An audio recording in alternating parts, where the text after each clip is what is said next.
Hello नमस्कार दोस्तों, आप सभी का पीटीएफ परिवार में स्वागत है। जैसा कि आप देख रहे हैं, आपके सामने जो पिक लगा हुआ है हमारे एनसीईआरटी का क्लास चल रहा है और ये एनसीईआरटी का भूगोल का क्लास है। और एनसीईआरटी क्लास की बात करें तो ये 6 क्लास का है। कौन सी क्लास का है? 6 क्लास का। तो इससे पूर्व भी 2-3 वीडियो एनसीईआरटी 6 क्लास का दे दिया गया है। आज हमारा जो होगा चौथा क्लास है। तो आप देख रहे हैं हमारा चौथा क्लास में तीसरा चैप्टर है। क्या है? पृथ्वी की गतियाँ। चैप्टर नंबर का नाम क्या है? पृथ्वी की गतियाँ। चलिए देखते हैं इसमें क्या कहता है। देखिए, कहता है जैसा कि आप जानते हैं, पृथ्वी की गति 2 प्रकार की है। पृथ्वी की गति कितने प्रकार की है? तो आप लोग देखेंगे 2 प्रकार की है। अगर पहला की बात करें तो हमारा पहला क्या है? कहता है 2 प्रकार की है। पहला की बात करें तो घूर्णन है एवं दूसरा का परिक्रमण है। क्या है? दूसरा है हमारा परिक्रमण है। तो देखिए पहला क्या है हमारा? घूर्णन गति है और दूसरा की बात करें तो दूसरा क्या है? परिक्रमण। तो हम देखेंगे कि घूर्णन गति किसे कहते हैं, घूर्णन गति का कार्य क्या है, या फिर परिक्रमण गति का कार्य क्या है। तो चलिए आइए देखते हैं घूर्णन गति के बारे में क्या कहता है। कहता है पृथ्वी अपने अक्ष पर घूमना ही घूर्णन गति कहता है। यानी कहता क्या है कि जो पृथ्वी अपने अक्ष पर घूमती है उसे ही हम लोग कहते हैं घूर्णन गति। किसको बोलते हैं? जो पृथ्वी अपने अक्ष पर घूमती है उसे हम लोग घूर्णन गति कहते हैं। जैसे आप देखें घूर्णन गति की बात करें तो आपके पास एक ग्लोब का मैप अगर देखे होंगे, वो बड़ा सा होता है। जैसे एक यहाँ पर अक्ष होता है और इस टाइप से एक लगा हुआ रहता है, ये हमारा पृथ्वी होता है। इस टाइप से पृथ्वी होता है, एक कुंडली लगा हुआ होता है। तो आप देखेंगे कि जो हमारा ये जो है इसे हम अक्ष बोलते हैं। क्या बोलते हैं? इसे अक्ष बोलते हैं। और इसी पर हमारे पृथ्वी पश्चिम से पूर्व की ओर घूमती है। ये 24 घंटा ही गति करती रहती है। लेकिन हम लोग देखेंगे कि हम लोग को अनुभव नहीं होता है कि पृथ्वी गति भी करती है। तो आगे हम देखेंगे क्यों अनुभव नहीं होता है। चलिए आगे देखते हैं। हम तो अब दूसरा देखेंगे कि परिक्रमण गति किसे बोलते हैं। घूर्णन गति तो आप देख लिए कि हमारा जो पृथ्वी इस पर घूम रहा है पश्चिम से पूर्व हमेशा, और ये जो है अक्ष है। क्या है? अक्ष है। इस तरह से कुंडी लगा हुआ आप देखेंगे, मैप भी मिलता है। चलिए आगे देखते हैं कहता क्या है। सूर्य के चारों ओर एक स्थिर कक्षा में पृथ्वी की गति को परिक्रमण गति कहते हैं। क्या कहते हैं? सूर्य की चारों ओर एक स्थिर कक्षा में जो गति करता है उसे हम लोग परिक्रमण गति करते हैं। जैसे आप देखेंगे कि हमारा सूर्य जो है ये हो गया, इसके चारों तरफ इस टाइप से जो है घूमता है, और इस पर जो सूर्य घूमता है ना इस गोले की तरह, उसे ही हम लोग क्या बोलते हैं? कक्ष बोलते हैं। या फिर आप कुम्हार की पहिया देखेंगे तो एक आपको उसमें कुंडी की तरह अंदर में लगा हुआ रहता है जो बिंदु होता है, और गोले गोले इस टाइप से घूमता है, और कोई भी सामान को यहाँ पर ही रखा जाता है। तो अक्ष पर जो सामान रखा जाता है उसे हम घूर्णन गति बोलते हैं, और उसके चारों ओर जो घूमता है उसे क्या बोलते हैं? कक्ष बोलते हैं। देखिए आगे कहता क्या है। पृथ्वी का अक्ष एक काल्पनिक रेखा है। पृथ्वी का अक्ष जो एक है काल्पनिक रेखा है। ये से आप जो देख रहे हैं इस टाइप से जो ये आपको दिख रहा है, ये एक काल्पनिक रेखा है। काल्पनिक रेखा है जो इसके कक्षीय सतह से क्या है? जो इसे कक्षीय सतह से 66.5 डिग्री का कोण बनाती है। कितना का कोण बनाती है? तो आप देखेंगे 66.5 डिग्री का कोण बनाती है। कौन सी कोण बनाती है? तो पृथ्वी का अक्ष एक काल्पनिक रेखा है जो इसके कक्षीय सतह से, किससे? जैसे आप देखेंगे ये हमारा कक्षीय सतह हो गया, यहाँ से जो कोण इस टाइप से बनाएगा ना ये 66.5 डिग्री होगा। तो 66.5 डिग्री का कोण बनाती है। वह समतल जो कक्ष के द्वारा बनाया जाता है उसे हम कक्षीय समतल कहते हैं। देखिए ये कक्षीय समतल का परिभाषा है। क्या कहता है? वह समतल जो क्या है, वो समतल जो कक्ष के द्वारा बनाया जाता है उसे हम लोग कक्षीय समतल कहते हैं। देखिए कहते हैं, आगे कहता है सूर्य पृथ्वी से प्रकाश प्राप्त करता है, यानी कहता है कि जो पृथ्वी है, जैसे हमारा पृथ्वी है, ये किससे प्रकाश प्राप्त करता है, तो सूर्य से करता है। इसका अपना प्रकाश नहीं होता है, सूर्य से प्राप्त करता है। तो आप लोग समझे होंगे कि हमारे जो पृथ्वी है उसका कोई अपना प्रकाश नहीं है, वो सूर्य से ही प्रकाश को प्राप्त करता है।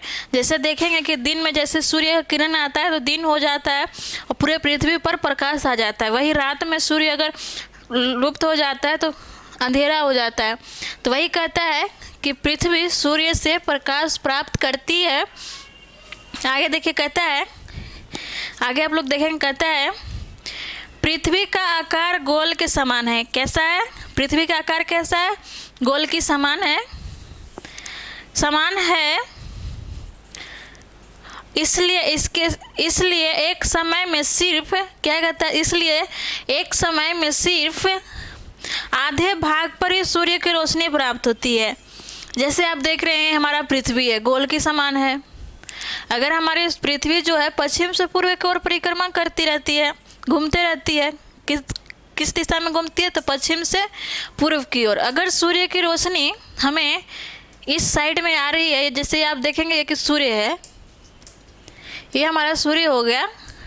अगर रोशनी इसके इस भाग पर आ रही है, पश्चिम भाग पर, तो आपको इस भाग पर ही सिर्फ रोशनी दिखाई देगी, जबकि इस वाले भाग पर आपको अंधेरा दिखाएगा, जिसे हम रात बोलते हैं। और इस वाले भाग पर सूर्य की रोशनी आएगा तो इसे हम दिन बोलेंगे। क्या बोलेंगे, दिन। और इसे क्या बोलेंगे, रात। तो यही हमारा कहता है, इसलिए एक समय में सिर्फ इसके आधे भाग पर ही सूर्य की रोशनी प्राप्त होती है। जैसे चित्र 3.2 में देख सकते हैं आप, सूर्य की ओर क्या कहती है, कहता है सूर्य की ओर वाले भाग में दिन होता है। जिस भाग में, जैसे इस भाग में सूर्य किरण पड़ रही है तो इस भाग में आपका दिन होगा। आगे कहता है जबकि दूसरे भाग में सूर्य से दूर होता है वहाँ रात होती है। जैसे इस भाग में सूर्य इस भाग में है तो इस भाग में सूर्य की रोशनी नहीं पड़ रहा है, सूर्य दूर है, तो इस भाग में रात हो गया। चलिए आगे कहता है, देखिए आगे क्या कहता है, चलिए आगे इसको अब ऊपर कर लेते हैं।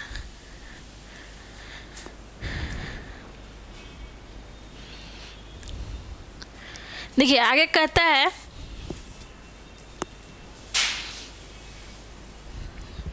आगे आपको मिलेगा, कहता है ग्लोब पर, क्या है, ग्लोब पर पृथ्वी जो दिन तथा रात को विभाजित करता है उसे हम प्रदीप्त वृत्त कहते हैं। क्या कहते हैं, जैसे हमारे पृथ्वी पर जो है वो दिन और रात को जो विभाजित करता है उसे क्या बोलते हैं, प्रदीप्ति वृत्त वो कहते हैं। यह वृत्त अक्ष के साथ नहीं मिलता है, यह वृत्त जो है अक्ष के साथ नहीं मिलता है, जैसा कि आप चित्र 3.2 में देख सकते हैं। वृत्त अपने अक्ष पर एक चक्कर पूरा करने में लगभग 24 घंटा समय लगता है। जैसे आपको देखेंगे कि जैसे अभी आज का दिन है, अभी टाइम जो भी है, मान लीजिए 2 बज रहा है, तो अगले दिन 2 बजने में कितने टाइम का चक्कर लगाने में सूर्य का समय लगेगा, तो 24 घंटा। ऐसे भी लोग कहता है कि आज 24 घंटा हो गया, कल अगर आपका 2 बजेगा दिन में तो 24 घंटा हो जाएगा। तो वही बोलता है कि पृथ्वी अपने अक्ष पर एक चक्कर पूरा करने में लगभग 24 घंटा समय लेती है। घूर्णन के समय काल को पृथ्वी का दिन कहा जाता है। जैसे घूर्णन चक्कर करती है तो उसे हम लोग क्या बोलते हैं, दिन बोलते हैं। यह पृथ्वी की दैनिक गति है। घूर्णन को हम लोग किस अन्य नाम से जानते हैं, दैनिक गति के नाम से भी जानते हैं। देखिएंगे आप लोग, देखिए एक समझाने के लिए कहता है, आओ कुछ करके सीखें। कहता है, देखिए कहता है कि पृथ्वी को दर्शाने के लिए एक गेंद लें। क्या कहता है, एक गेंद लें। दूसरा कहता है सूर्य को दर्शाने के लिए एक जलती हुई मोमबत्ती लें। क्या लें, एक जलती हुई मोमबत्ती लें और गेंद पर शहर एक्स को दिखाएं। गेंद पर शहर एक्स को दिखाने के लिए निशाना लगाएं। अब गेंद को इस प्रकार रखें कि शहर एक्स अंधेरा हो। गेंद को अब बाएं से दाएं और घुमाएं। जैसे एक गेंद आप लीजिए, और गेंद को आप बाएं से दाएं जब घुमाएंगे तो सूर्य का प्रकाश दूसरे क्षेत्र में चला जाएगा। जैसा आप गेंद को थोड़ा घुमाते हैं तो शहर में सूर्योदय होगा। अगर गेंद को आप घुमाना जारी रखते हैं तो बिंदु X धीरे धीरे सूर्य से दूर चला जाएगा। यह सूर्यास्त कहलाता है। देखिए, आपको समझाने के लिए कहता है, जैसे आप एक गेंद लीजिए और गेंद को मान लीजिए धीरे धीरे उसको घुमाइए, तो आपका एक जो X शहर था, अगर उसको घुमाएंगे तो दूसरे क्षेत्र में चला जाएगा, तो वहाँ तो अंधेरा हो जाएगा, जिसे हम सूर्यास्त बोलते हैं। चलिए आगे देखते हैं क्या कहता है। देखिए, आगे मैप में होगा, आपको समझाया होगा। देखिए, कहता है मैप में, घूर्णन के कारण पृथ्वी पर दिन रात। देखिए, आपको ये मैप हमारा हो गया। ये जो हमारा मैप है ग्लोब है, ये हमारा ग्लोब का मैप है। और देखिए, ये दक्षिणी ध्रुव है। क्या है ये? दक्षिणी ध्रुव है, सॉरी उत्तरी ध्रुव है, दक्षिणी ध्रुव है। और हमारा ग्लोब पश्चिम से पूर्व की ओर घूमता है। देखिए, ये हमारे सूर्य है, ये हमारा सूर्य का रोशनी इस टाइप से है। तो देखिए, आपके एकदम आधा भाग पर सूर्य की रोशनी पड़ रहा है, जहाँ आपका ये क्या है, दिन हो रहा है। ये जो है अक्ष है। आप ये जो देख रहे हैं, जिस भाग में सूर्य का रोशनी पड़ रहा है, ये भाग आप देख रहे हैं, यहाँ पर दिन हो रहा है। वही आप देखिए कि इस भाग, आधा भाग जैसे है, यहाँ पर आपको दिन, सूर्य का रोशनी नहीं पड़ रहा है, तो इसे हम क्या बोलेंगे? रात बोलेंगे। क्या है? रात है। तो वही आपको कहता है, घूर्णन के कारण ही पृथ्वी पर दिन और रात होता है। अगर आपको प्रश्न बनाता है कि आप बताएं कि किसके कारण पृथ्वी पर दिन और रात होता है, आपको परिक्रमण दे देगा, घूर्णन देगा, इस तरह से दे देगा, तो आपको जहाँ घूर्णन गति दिखेगा वही आपका आंसर होगा। चलिए एक और दिखाता है मैप आपको। कहता है पृथ्वी के अक्ष का झुकाव तथा कक्षीय समतल। तो देखेंगे आप, ये हमारा क्या है? दक्षिणी ध्रुव है, और ये आप जो देख रहे हैं उत्तरी ध्रुव है। ठीक है। और इसी तरह से आप देखेंगे, ये जो लाइन आपको दिख रहा है 90 डिग्री का कोण बनाता है। किसका? 90 डिग्री का कोण बना रहा है। और ये आप बीचों बीच का भाग जो देख रहे हैं इस टाइप से, ये 180 डिग्री का है। कितना का? 180 डिग्री पर है। ठीक है। 180 डिग्री का जो भाग है उसे हम लोग पृथ्वी का कक्षीय तल बोलते हैं। क्या बोलते हैं? कक्षीय तल बोलते हैं। और ये भाग आप जो देख रहे हैं इस टाइप से आपको जो दिख रहा है, ये हमारा विषुवत वृत्त है। ये आप जो देख रहे हैं चिन्ह जो दिख रहा है हमारा मकर रेखा है, जो 23.5 डिग्री दक्षिणी अक्षांश पर है। कितना है? दक्षिणी अक्षांश है। और ये आपको जो रेखा दिख रहा है ये हमारा हो जाता है 23.5 डिग्री उत्तरी अक्षांश। अब आप देखिए कि यहाँ से जो इस टाइप से ले जा रहा है, मैप बना रहा है, और इसके बीच की दूरी कितना है, तो यही हमारा 66 डिग्री का कोण बनाता है। तो चलिए हम आगे देखते हैं। मैप से आप देख लिए, हमें आगे क्या बोलता है देखिए। कहता है, क्या आप जानते हैं, देखिए आपको एक दिया हुआ बीच वाला, ये भी आप देख लीजिएगा, आप लोगों के लिए बहुत ही भिभी भाई हो सकता है, इसमें भी प्रश्न छुपा रहता है।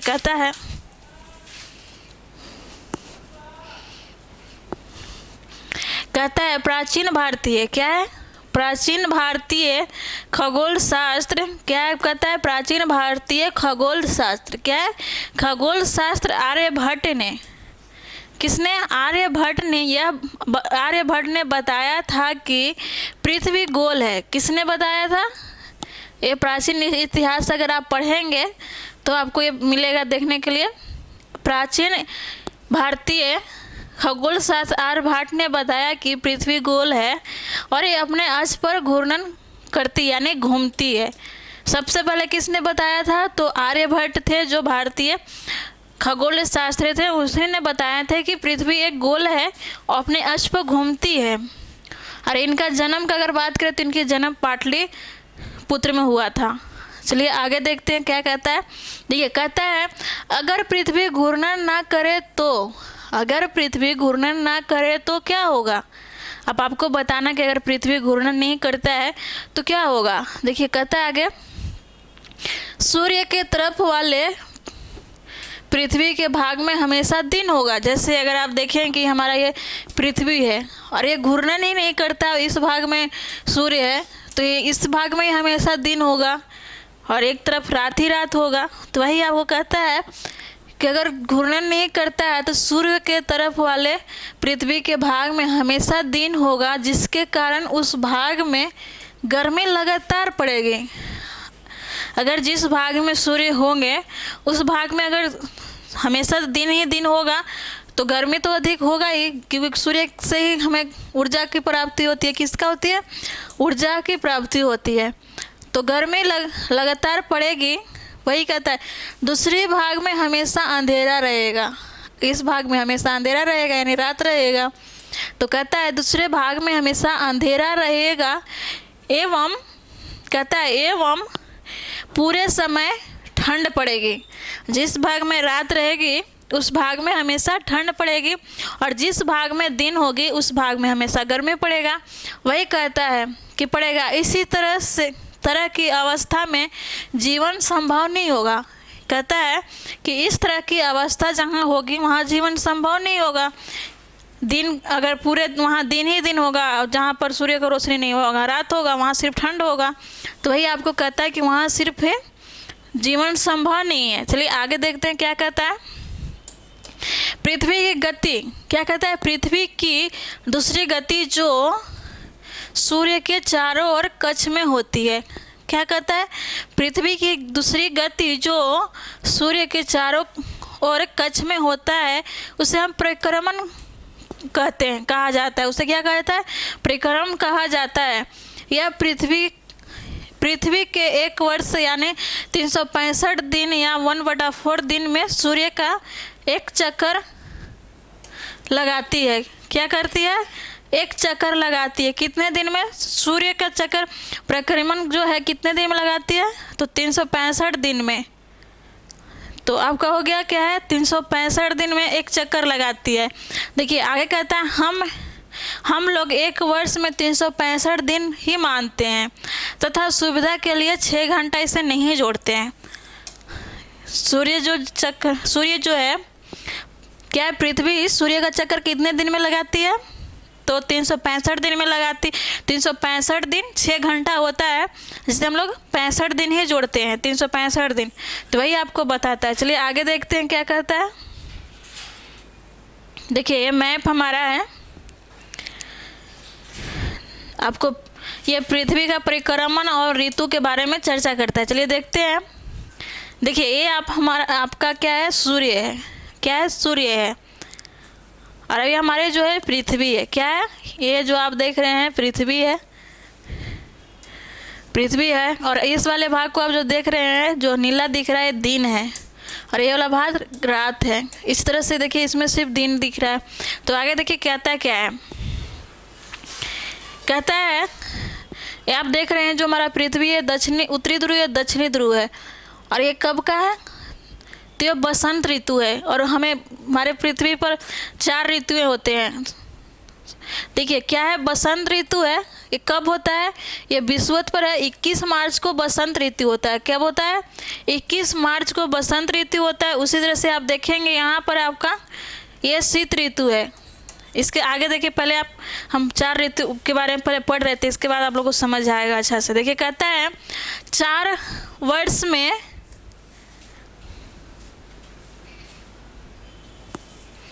कहता क्या है? 4 वर्ष में क्या?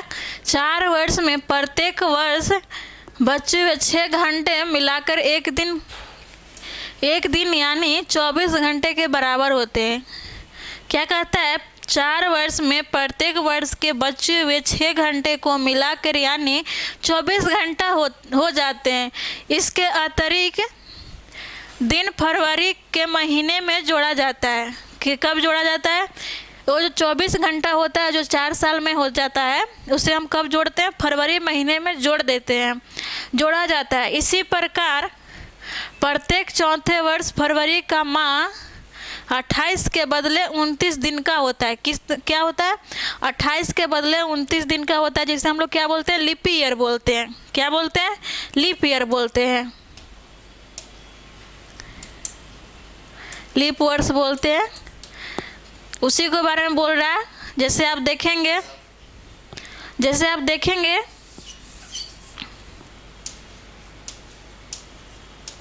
लीप वर्ष बोलते हैं हम। जैसे आप देखेंगे कि अगर 2000 अभी क्या चल रहा है, 2023 चल रहा है, आपको 2024 में जो फरवरी का मंथ होगा वो 29 दिन का होगा। 29 क्या लगेगा, ऐसे 28 का लगता है, लेकिन 24 में आपका 29 क्या होगा। तो वही कहता है, जैसे आगे देखिए कहता है ऐसा वर्ष जिसमें 366 दिन होता है। अगले साल 2024 का जो पूरे साल का दिन होगा वो कितना दिन का होगा, 366 दिन का होगा। इसी तरह से 2020 में भी 366 दिन का हुआ होगा फरवरी। उस दिन फरवरी 2020 में कब कितना दिन का हुआ होगा, ये हुआ होगा 29 दिन का। और लीप ईयर का बात करें पूरे एक साल का, पूरे तो इस दिन होगा 366 दिन हुआ होगा।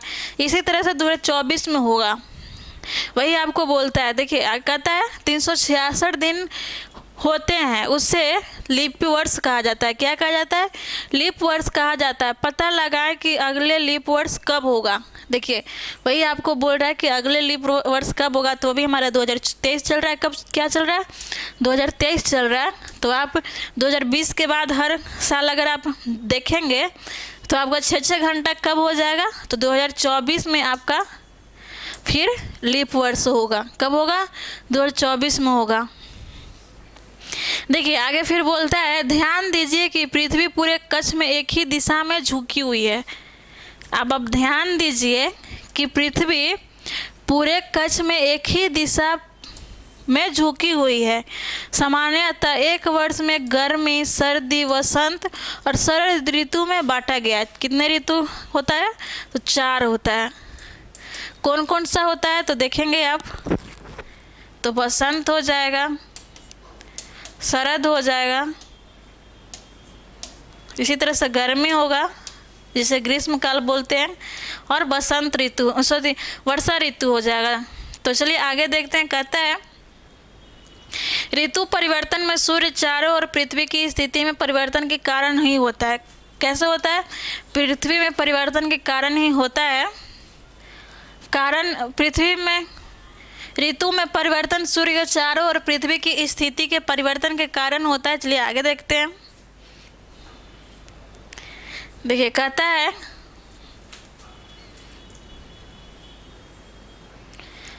क्या आप जानते हैं कि एक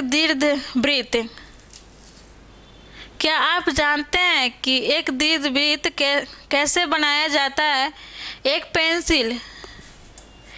पेंसिल, 2 पेन, एक धागे का छल्ला लीजिए। अब उन्हें पिन को कागज पर स्थिर कर दें जैसा कि चित्र में दिखाया गया है। अब ये दोनों पिन को घेरते हुए धागे के छल्ले को कागज पर रखें। अब पेंसिल के धागे को कसकर ताने हुए पेंसिल को धागे के, ये आपको बता रहा है कैसे किया जाता है। चलिए देखते हैं आगे हम लोग क्या कहता है। 3.3 चित्र में आप देखेंगे कि 21 जून को उत्तरी गोलार्ध में सूर्य की तरफ झुका हुआ है।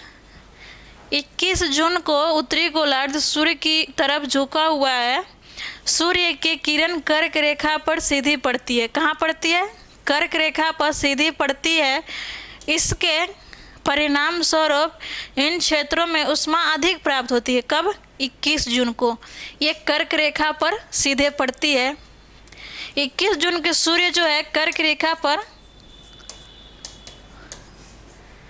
सीधा पड़ती है। कहाँ पड़ती है, कर्क रेखा पर, जिसके कारण 21 जून उत्तरी गोलार्ध में है। और उत्तरी गोलार्ध में ही हमारा भारत है, जिसके कारण बहुत ज़्यादा गर्मी होता है। कब होता है, 21 जून को। और कहाँ होता है, उत्तरी गोलार्ध में, और एक कर्क रेखा पर सीधे पड़ती है। चलिए आगे कहता है। देखिए कहता है सूर्य की किरण कर्क रेखा पर सीधी पड़ती है। इसके परिणाम स्वरूप इन क्षेत्रों में ऊष्मा अधिक प्राप्त होती है। धुरियों के पास वाले क्षेत्र में कम ऊष्मा प्राप्त होती है, क्योंकि वहाँ सूर्य की किरण तिरछी पड़ती है। जैसे आप देखेंगे ये हमारा गोलार्ध है, ये हमारा विषुवत है, ये कर्क रेखा है, मकर रेखा है, ये हमारा धुर्य हो गया। जब यहाँ 21 जून को सूर्य सीधे इस पर ही चमकेगा, ये हमारा सूर्य हो गया। तो इसका किरण यहाँ तिरछी पड़ेगी। कैसे पड़ेगी? तिरछी, जिसके कारण यहाँ गर्मी कम होगा। कब क्या होगा? गर्मी कम होगा।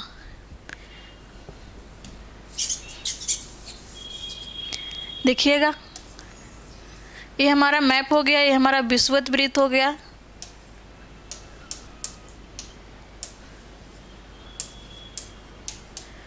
वृत्त हो गया, एक कर्क रेखा हो गया, ये आप देखेंगे मकर रेखा हो गया।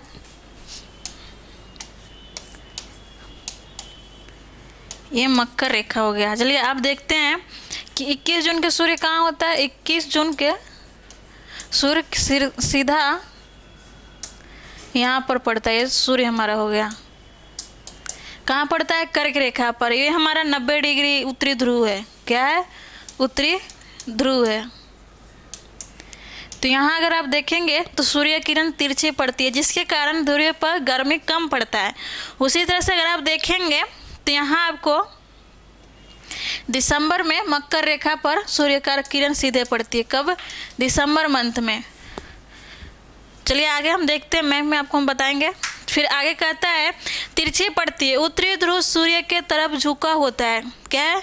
उत्तरी ध्रुव जो है सूर्य की तरफ झुका होता है तथा उत्तरी ध्रुव के रेखा के बाद वाले भाग में लगभग 6 महीने तक लगातार दिन रहता है। उत्तरी ध्रुव में लगातार 6 महीने का दिन रहता है। चूँकि उत्तरी गोलार्ध के बहुत बड़े भाग सूर्य के रोशनी प्राप्त होती है। जैसे अगर आप देखेंगे कि जब ये सूर्य यहाँ पर है, कर्क रेखा पर है, तो यहाँ आपका सूर्य का रोशनी प्राप्त होती है। और इस सूर्य को यहाँ से यहाँ तक आने में 6 महीना टाइम लगता है मकर रेखा विषुवत वृत्त पर आने पर, जिसके कारण इसका रोशनी सीधे ध्रुव प्राप्त होती है। ध्रुव सूर्य की ओर झुका रहता है, इसके कारण वहाँ पर 6 महीने का दिन होता है और ध्रुव पर 6 महीने का रात भी होता है। चलिए आगे देखते हैं। कहता है बड़े भाग पर रोशनी प्राप्त होती है, इसलिए विषुवत वृत्त के उत्तर भाग में गर्मी का मौसम होता है। 21 जून को इन क्षेत्र पर सबसे लंबा दिन होता है। 21 जून को उत्तरी गोलार्ध में सबसे लंबा दिन होता है। क्या होता है? सबसे लंबा दिन होता है। कब होता है? 21 जून को। और किस गोलार्ध की बात करें तो उत्तरी गोलार्ध में। चलिए आगे देखते हैं। तथा सबसे छोटी रात होती है। 21 जून के उत्तरी गोलार्ध में सबसे बड़ा दिन होगा और सबसे छोटा रात होगा। इसी तरह से हमारे भारत में भी होता है कि 21 जून के सबसे बड़ी दिन होगी और रात छोटा होगा। चलिए आगे देखते। कहता है पृथ्वी की इस अवस्था को उत्तरायण कहते हैं। क्या बोलते हैं? उत्तरायण कहते हैं या उत्तरायण भी बोलते हैं। चलिए आगे देखते हैं क्या कहता है।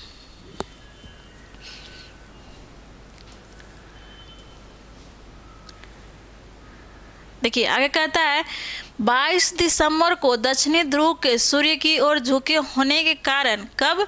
22 दिसंबर को दक्षिणी ध्रुव के सूर्य की ओर झुके होने के कारण मकर रेखा पर सूर्य की किरण सीधी पड़ती है। जैसे कि हम आपको बताएं कि मान लीजिए कि हमारा पृथ्वी है, ये विषुवत वृत्त है मकर रेखा, यहाँ ये सूर्य 22 दिसंबर को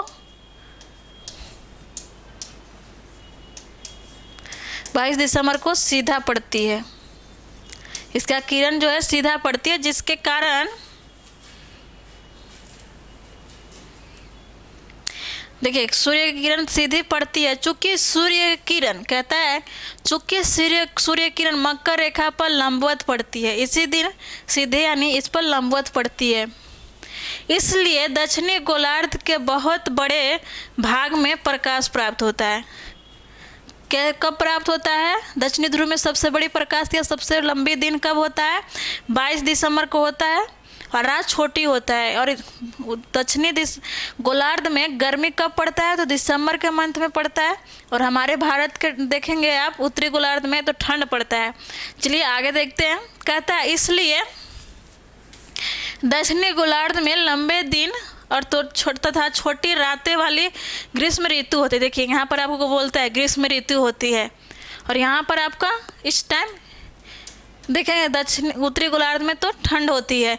इसके ठीक विपरीत देखिए कहता है इसके ठीक विपरीत स्थिति उत्तरी गोलार्ध में होता है। जैसे यहाँ ठंड होती है उत्तरी गोलार्ध में क्या होगी? ठंड। जब उत्तरी गोलार्ध में ठंड होगी तो दक्षिणी गोलार्ध में गर्मी होगा। और उसी के विपरीत अगर आप देखेंगे कि जब उत्तरी गोलार्ध में गर्मी होगी तो दक्षिणी गोलार्ध में ठंड होगा, क्योंकि सूर्य किरण यहाँ नहीं पहुँच पाती है दक्षिणी गोलार्ध में। उसी तरह से अभी आप देखेंगे तो सूर्य किरण उत्तरी गोलार्ध में नहीं पहुँच रही है, जिसके कारण यहाँ पर ठंड हो रही है। चलिए आगे देखते हैं। कहता है पृथ्वी की इस अवस्था को दक्षिण आयनन कहा जाता है या दक्षिणायन कहा जाता है। क्या आप जानते हैं कि ऑस्ट्रेलिया में ग्रीष्म ऋतु में क्रिसमस का पर्व मनाया जाता है? ये आपसे पूछता है, क्या आप जानते हैं कि ऑस्ट्रेलिया में ग्रीष्म ऋतु में क्रिसमस बनाया जाता है? हो सके आपसे प्रश्न ऐसे बना दे कि ऑस्ट्रेलिया में कब क्रिसमस डे मनाया जाता है। ऑप्शन में आपको शरद ऋतु होगा, ग्रीष्म ऋतु होगा, बसंत ऋतु होगा। तो आपका जहाँ ग्रीष्म ऋतु होगा वो आपका आंसर हो जाएगा। चलिए आगे देखते हैं। आगे कहता है, देखिए 21 मार्च 23 सितंबर को सूर्य की किरण विषुवत वृत्त पर सीधी पड़ती है। जैसे आप देखेंगे ये हमारा वृत्त है, जैसे आप देखेंगे यहाँ हमारा ये विषुवत वृत्त है, कर्क रेखा, ये मकर रेखा है। तो जब भी सूर्य किरण यहाँ है, जैसे सूर्य किरण 22 दिसंबर के यहाँ है, तो इसके बाद 22 दिसंबर के बाद ये धीरे धीरे सूर्य किरण विषुवत वृत्त की तरफ आने लगती है। तो ये कब पहुँचती है पहली बार? तो यहाँ 21 मार्च को विषुवत वृत्त पर सूर्य का किरण सीधे चमकती है। कब चमकती है? 21 मार्च को। कहाँ? विषुवत वृत्त पर, या 0 डिग्री वृत्त होगा। इसी तरह से अगर आप जब देखेंगे कि यहाँ से जब धीरे धीरे इस क्षेत्र में होते हुए 21 जून को जब कर्क रेखा पर चमकेगी, कहाँ? 21 जून को कर्क रेखा पर चमकेगी, तो इसके बाद फिर ये इस क्षेत्र में आएगी, फिर से यहाँ ये वापस आएगा। तो फिर जब ये आएगा तो ये विषुवत वृत्त पर कब चमकेगा दोबारा? तो यही आपका विषुवत वृत्त पर 23 सितंबर को चमकेगा। कब? 23 सितंबर को। तो इसी को हम विषुवत वृत्त पर चमकते हैं, जिसे आप देख रहे हैं कह रहा है कि 21 मार्च और 23 सितंबर को सूर्य किरण विषुवत वृत्त पर सीधे पड़ती है। इस अवस्था में कोई भी धुर्य सूर्य की ओर नहीं झुका होता है, इसलिए पूरी पृथ्वी पर रात और दिन बराबर होता है। पूरी पृथ्वी पर 2 ऐसे दिन हैं जब दिन और रात बराबर होती है। कब होती है? पहला एक बार 21 मार्च को होती है और दूसरा 23 सितंबर को होती है। इसे ही विषुवत कहा जाता है। विषुवत कब कहा जाता है? 21 मार्च को और 23 सितंबर को। देखिए आगे कहता है कि 23 सितंबर को उत्तरी गोलार्ध में शरद ऋतु होती है। क्या होती है? 23 सितंबर को उत्तरी गोलार्ध में शरद ऋतु होती है, यानी यहाँ से ठंड आना प्रारंभ हो जाती है। उत्तरी गोलार्ध में ठंड कब से प्रारंभ हो जाती है? तो 23 सितंबर से, इस टाइम से। जबकि कहता है जबकि दक्षिणी गोलार्ध में बसंत ऋतु होती है। क्या होती है? बसंत ऋतु होती है, यानी 21 मार्च को दक्षिणी गोलार्ध में ग्रीष्म ऋतु आना प्रारंभ हो जाती है। क्या होती है? ग्रीष्म ऋतु आना प्रारंभ हो जाती है, यानी गर्मी आना प्रारंभ हो जाती है। 21 मार्च को स्थिति इसके विपरीत होती है। कहता है 21 मार्च को इसकी स्थिति विपरीत होती है, जबकि उत्तरी गोलार्ध में बसंत ऋतु होती है और दक्षिणी गोलार्ध में शीत ऋतु होती है। इस प्रकार स्पष्ट है कि पृथ्वी में घूर्णन और परिक्रमण के कारण ही दिन और रात होते हैं। देखिए आपको अब क्या है, इस प्रकार स्पष्ट है कि पृथ्वी पर घूर्णन और परिक्रमण के कारण ही दिन और रात होते हैं। क्या होते हैं? दिन और रात। तथा ऋतु में परिवर्तन होते हैं। ऋतु में परिवर्तन किसके वजह से होता है? परिक्रमण और घूर्णन के वजह से। ये हमारा था। चलिए अब मैप से थोड़ा सा देख लेते हैं। देखिए आपका मैप था, दिया हुआ था। देखिए ये हमारा मैप है। देखिए इसमें कहता है, देखिए ये आपका शीत ऋतु है।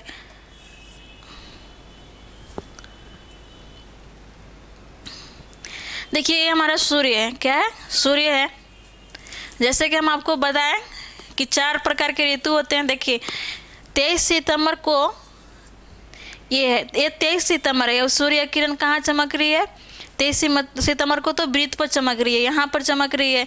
और जब ये पूरे बीचों बीच भाग पर सूर्य किरण रहेगी तो दोनों साइड में लाइट रहेगा, दोनों साइड में रहेगा। तो इस वक्त क्या है? 23 सितंबर का बसंत ऋतु है। क्या है? बसंत ऋतु है विषुवत वृत्त पर। और वही यहाँ आप देखेंगे तो हमारे भारत में शरद ऋतु है उत्तरी गोलार्ध में। इसी तरह से आप देखेंगे कि यहाँ पर आपको सूर्य किरण ये चमक रहा है और 21 मार्च को चमक रहा है। कब चमक रहा है? 21 मार्च को विषुवत वृत्त पर चमक रहा है। और ये देखिए उत्तरी गोलार्ध में बसंत ऋतु है और दक्षिणी गोलार्ध में शरद ऋतु है। देखिए इसके आगे अगला आप देखेंगे, अगला जो था उत्तरी गोलार्ध में ग्रीष्म ऋतु। देखिए उत्तरी गोलार्ध में ग्रीष्म ऋतु कब हो रहा है? 21 जून को, जो कि हमारे भारत में भी ग्रीष्म ऋतु प्रारंभ हो जाता है। कब? 21 जून को, क्योंकि 21 जून को जो है कर्क रेखा पर सूर्य किरण चमकती है। कहाँ? कर्क रेखा पर। और यहाँ आप देखेंगे तो ये विषुवत वृत्त पर है। कब? कहाँ है? विषुवत वृत्त पर चमक रहा है। इसी तरह से आप देखिए यहाँ आपका होगा 22 दिसंबर। ये 22 दिसंबर में सूर्य की किरण कहाँ चमकती है? तो मकर रेखा पर, मकर रेखा पर चमकती है। और यहाँ पर दिसंबर में दक्षिणी गोलार्ध में गर्मी होती है और उत्तरी गोलार्ध में ठंड होती है। उसके विपरीत आप देखेंगे तो 21 जून के उत्तरी गोलार्ध में गर्मी होती है और दक्षिणी गोलार्ध में ठंड पड़ती है। तो यही आज का हमारा क्लास था। और बाकी नेक्स्ट के क्लास में देखेंगे। आप लोग को अच्छा लगता है तो शेयर कीजिए। Thank you.